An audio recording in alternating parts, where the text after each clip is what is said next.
Nossa catequese de hoje, sobre a oração do creio, segundo São Tomás de Aquino, faremos hoje a terceira lição. Foi concebido do Espírito Santo, nasceu da Virgem Maria. Diz São Tomás que não é somente necessário ao cristão acreditar que Jesus é o Filho de Deus, como assim o mostramos, mas também convém crer na sua encarnação. Por isso, o bem-aventurado São João, após ter falado muitas coisas elevadas e de difícil compreensão, logo a seguir nos insinua a sua encarnação, quando diz: "E o Verbo se fez carne". Para que possamos aprender algo dessa verdade, darei 2 exemplos.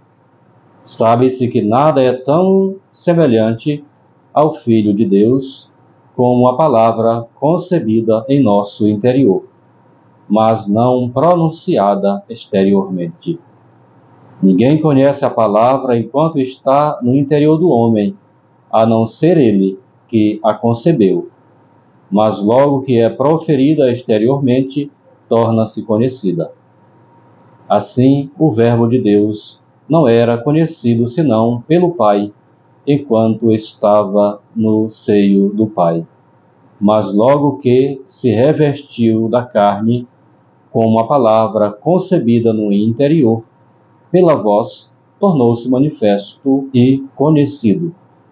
Lê-se na Escritura: depois disso foi visto na terra e conviveu com os homens. Vejamos o segundo exemplo. A palavra pronunciada exteriormente é ouvida, mas não é vista, nem se pode nela tocar. Escrita, porém, em uma folha, pode ser vista e tocada. Assim também o Verbo de Deus tornou-se visível e palpável, quando foi, de certo modo, escrito em nossa carne. Ora, quando numa mensagem estão escritas as palavras do Rei, ela também é chamada de palavra do Rei. Do mesmo modo, o homem, a quem está unido o Verbo de Deus, numa só pessoa, deve ser chamado Filho de Deus.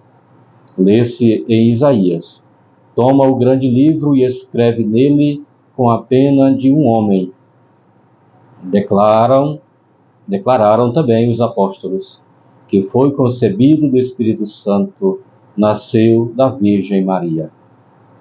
Com relação a este artigo do Credo, muitos caíram em erros, por isso os santos padres, em outro símbolo, o de Nicéia, acrescentaram muitos esclarecimentos que nos permitem ver agora como esses erros foram destruídos.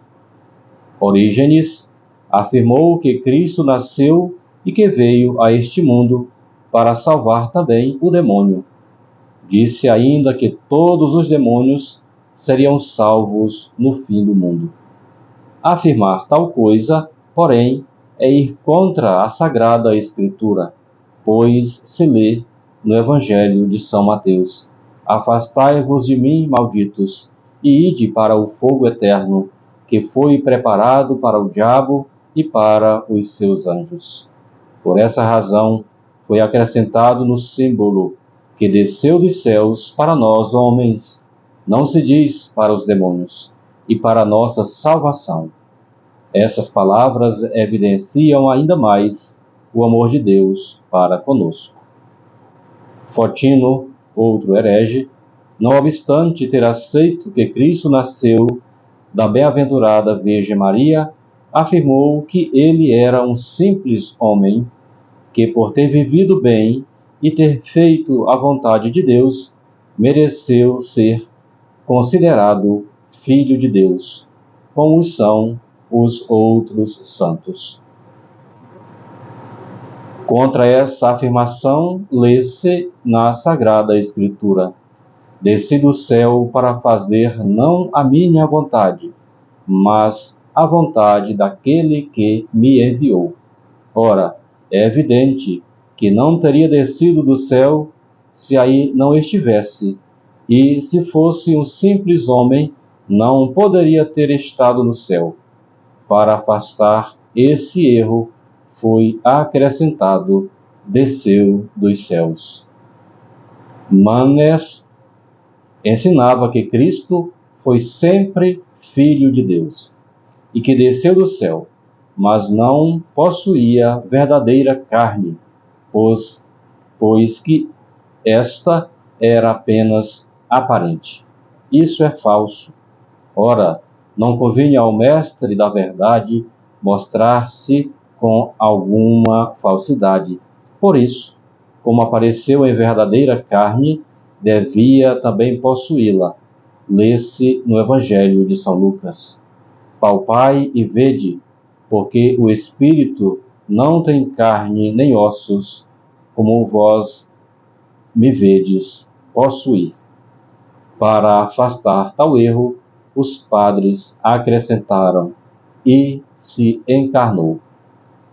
Com relação a Ebion, que era judeu, aceitava ele que Cristo tivesse nascido da bem-aventurada Virgem Maria, mas de uma união carnal e de sêmen humano.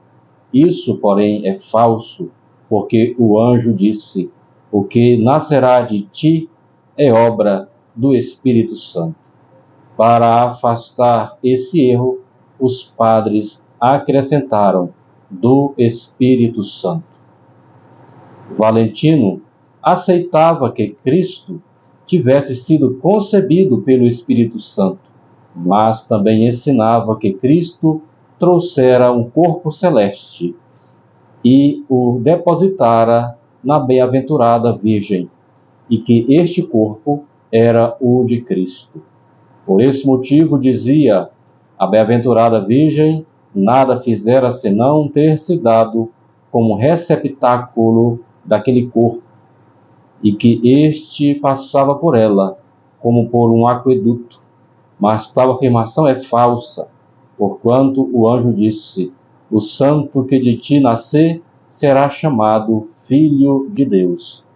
Do mesmo modo, o apóstolo, quando chegou à plenitude dos tempos, enviou Deus o seu Filho feito de mulher.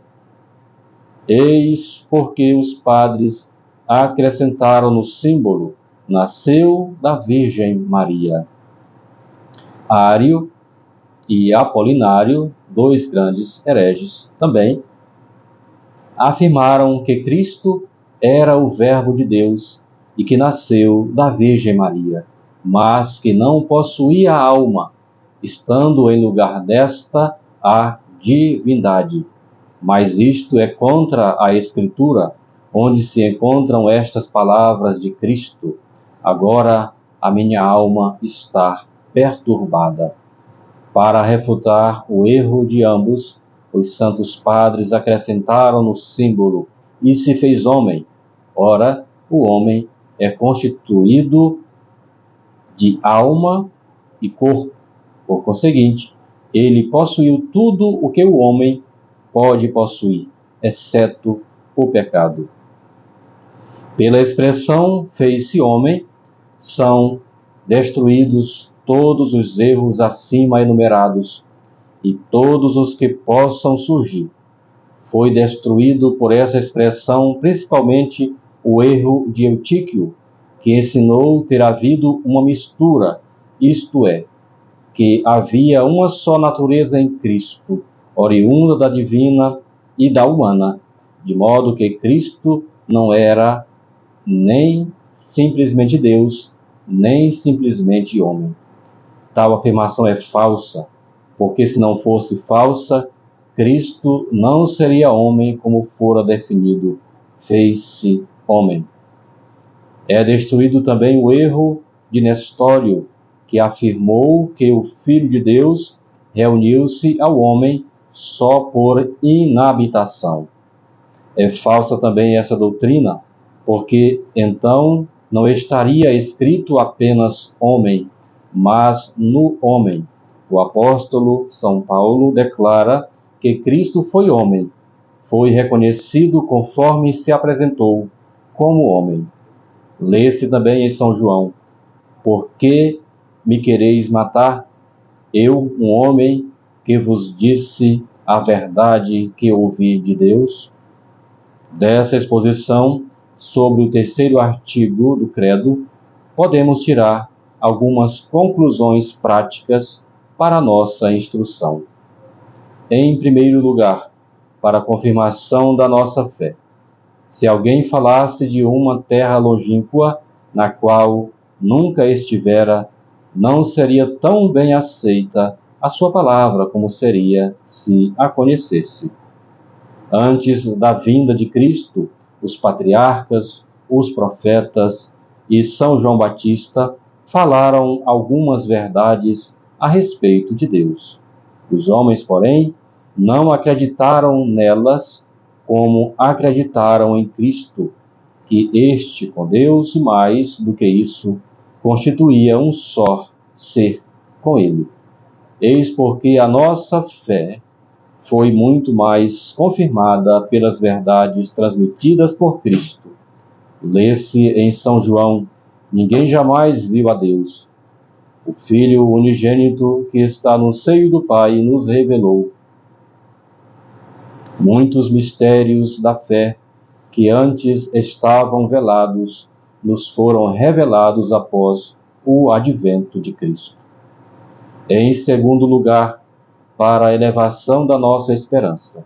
Sabemos que o Filho de Deus, não sem elevado motivo, veio a nós, assumindo a nossa carne, mas para grande utilidade nossa. Fez, para consegui-la, um certo comércio. Assumiu um corpo animado e dignou-se nascer da Virgem para nos entregar a sua divindade. Fez-se homem para fazer o homem Deus. Lê-se em São Paulo: porque temos acesso pela fé nessa graça, na qual permanecemos e nos gloriamos na esperança da glória dos filhos de Deus. Em terceiro lugar, para que a nossa caridade seja mais fervorosa, nenhum indício é mais evidente da caridade divina do que o Deus, Criador de todas as coisas, fazer-se criatura. O do Senhor nosso, fazer-se nosso irmão. O do Filho de Deus, fazer-se filho de homem. Lê-se em São João: tanto Deus amou o mundo que lhe deu o seu Filho. Pela consideração dessa verdade, deve ser reacendido e de novo em nós afervorado o nosso amor para com Deus. Em quarto lugar, para a conservação da pureza de nossa alma. A nossa natureza foi a tal ponto enobrecida e exaltada pela união com Deus, que foi assumida para consociar-se com uma pessoa divina. Por esse motivo, o anjo, após a encarnação, não permitiu que o bem-aventurado São João o adorasse, quando antes permitira que até os maiores patriarcas o fizessem. O homem, pois, reconsiderando e atendendo à própria exaltação, deve perceber como se degrada e avilta a si e à própria natureza pelo pecado.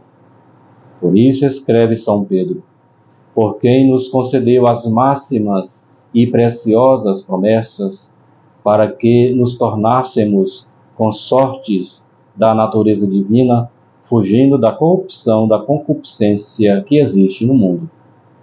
Em quinto e último lugar, a meditação dos mistérios da encarnação aumenta em nós o desejo de nos aproximarmos de Cristo. Se alguém, irmão de um rei, dele longe estivesse, naturalmente desejaria aproximar-se dele, estar com ele, permanecer junto dele. Ora, sendo Cristo nosso irmão, devemos desejar estar com ele e nos unirmos a ele. Com relação a esse desejo, lê-se em São Mateus: onde quer que esteja o cadáver, aí se apresentarão os abutres. São Paulo desejava dissolver-se para estar com Cristo. Esse desejo cresce também em nós pela consideração do mistério da encarnação.